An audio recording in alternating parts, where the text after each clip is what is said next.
안녕하세요. 사랑하는 뉴스온 가족 여러분. 날씨가 많이 춥네요. 모두 따뜻하게 지내시고 건강 조심하시길 바라면서 1월 22일 수요일 굿모닝 뉴스온 시작하도록 하겠습니다. 유수아 목사입니다. 오늘 말씀은 요한복음 6장 68절부터 69절을 함께 보도록 할 텐데 제가 읽도록 하겠습니다.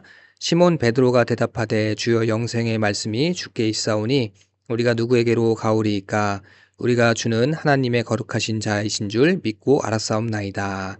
아멘. 오늘의 원포인트 말씀은요. 주님 안에서 진짜 보석이 되자입니다. 제가 예전에 재미있게 보았던 영화 중에 어떤 도둑들이 보석을 훔치는 영화가 있었습니다. 아주 값비싼 다이아몬드를 도둑들이 우여곡절 끝에 훔치게 됩니다. 그리고 원래 다이아몬드가 있던 자리에는 원래 모양과 똑같이 생긴 모조품 다이아몬드를 갖다 놓고 유유히 그 현장을 빠져나갑니다. 경비로 지키는 이들이나 심지어 다이아몬드의 주인까지도 이 모조품의 존재를 알아차리지 못합니다. 왜냐하면 진짜와 똑같이 생겼기 때문인데요. 나중에서야 낌새를 챈 주인이 다이아몬드를 감정사에게 갖고 가죠. 빛의 반사 그리고 보석의 결, 내부 순도를 살핀 감정사가 주인에게 이렇게 이야기를 합니다. 진짜 다이아몬드는 도둑이 맞았습니다. 여러분, 분명히 다이아몬드는 똑같이 생겼는데 왜 진짜와 가짜가 존재할까요? 겉모습은 아무리 비슷해 보일지라도 그 내부와 순도에 따라 진짜와 가짜가 결정된다라는 것이죠. 비슷해 보이지만 속은 전혀 다른 가짜 보석이 얼마나 많은지 모릅니다. 오늘 본문에서도 예수님을 향한 진짜 마음과 가짜 마음이 나타납니다.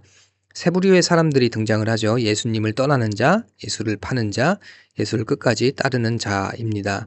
본문은 이 모두를 제자들이라 일컫습니다. 왜 그럴까요? 모두 예수를 따르겠다 말하는 이들이었기 때문입니다. 그들의 시작은 예수를 따르는 자들이었죠. 그러나 이들의 마지막은 각기 다릅니다.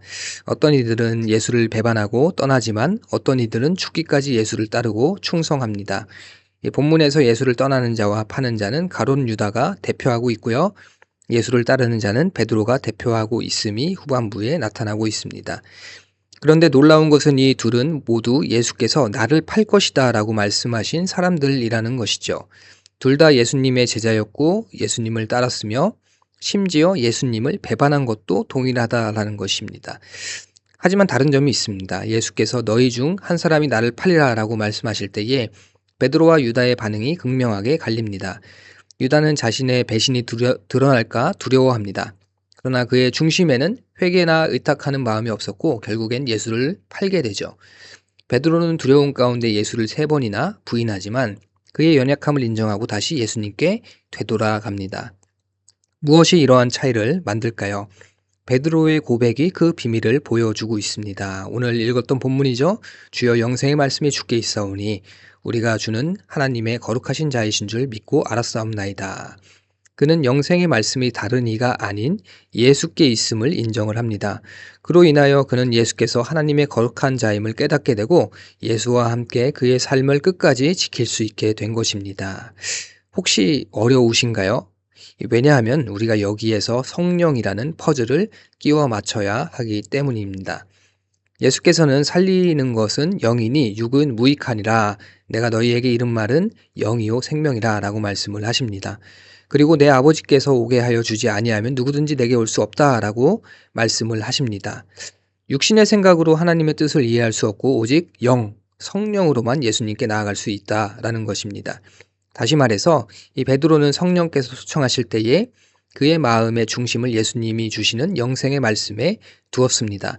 그로 인하여 그가 두려움으로 흔들릴지라도 성령의 도우심으로 다시 회개하고 예수님께 돌아왔다라는 것이죠.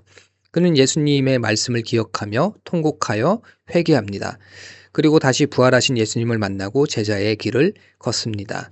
성령은 그를 의지하는 자를 끝까지 도우십니다. 그러나 떠나는 이들은 예수님의 말씀이 걸림이 되었다 하십니다. 그들은 성령께서 초청하심에도 육신의 생각으로 그 말씀을 받지 못합니다. 그들의 생각이 예수님을 알 수 없었던 것은 그들이 하나님의 큰 그림보다 자신의 목적과 욕심을 더 중요하게 여기며 세상적 기대로 예수님을 바라보았기 때문입니다. 그들이 기대한 예수님의 모습은 메시아라면 당연히 로마를 몰아내는 이 정치적 해방자가 되어 줄 것이라 기대를 했는데 예수님은 십자가의 길, 희생의 길을 말씀하시니 납득할 수 없었던 것입니다. 그렇기 때문에 예수님이 주시는 영생의 말씀이 불편하고 이해할 수 없는 것으로 느끼며 이 성령의 초청을 거부하고 말씀을 받아들이지 못합니다. 그것이 바로 유다의 모습인 것이죠. 유다와 떠나는 제자들의 본질은 동일합니다. 하나님보다 그들이 중심되는 것입니다. 사랑하는 성도 여러분, 우리의 겉모습은 모두 동일해 보입니다. 그러나 진정한 보석임을 보여주는 것은 그 안에 있습니다. 우리가 우리 자신을 바라봅니까? 아니면 예수님을 바라보고 있습니까? 우리도 때로는 세상적인 기대와 욕심으로 예수님을 바라보며 말씀이 걸림이 될 때가 있지 않습니까? 그럴 때일수록 하나님의 초청을 받아들이고 순종해야 합니다. 성령 안에서 그리스도의 말씀을 바라보시길 바랍니다. 그 안에 해답이 있습니다. 성령의 초청에 응답하여 하나님의 진짜 보석이 되시는 뉴스송교회 성도님들 되시길 간절히 축원합니다. 함께 기도하겠습니다. 사랑의 하나님, 그리스도를 통하여 우리 가운데 진정한 생명의 말씀을 주심에 감사합니다. 주님의 초청하심을 우리가 알고 그의 말씀을 마음 깊이 새김으로 우리가 성령과 동행하여 그리스도의 장성한 분량에 이르는 축복을 경험하게 하여 주시옵소서.